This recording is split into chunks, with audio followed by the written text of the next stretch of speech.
खंडेराजुरी गावातील लहान थोर मंडळींना माझा नमस्कार।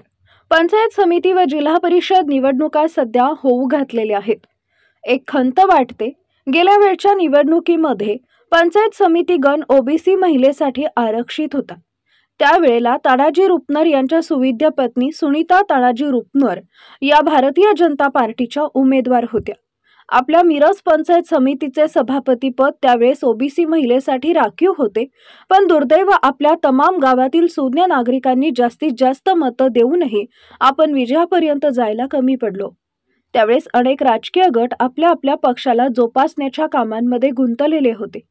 भारतीय जनता पार्टीच्या महिला उमेदवार आणि तानाजी रुपनर यांच्या सुविद्य पत्नी सुनीता रुपनर यांना जर निवडून दिलं असतं तर आपल्या गावाला सभापती पद मिळणार आणि या गावचा विकास होणार हे काही मंडळींना पचलं नाही।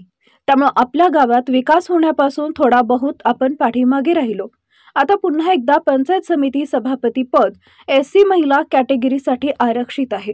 माझ्या तमाम खंडेराजुरी गावातील सर्व मतदार बंधू भगिनींना विनंती आहे, आपल्या गावचे गेल्या वेळी सभापती पद हुकलं, आता संधी मिळाली तर सर्वजण मिळून खेचून आणू।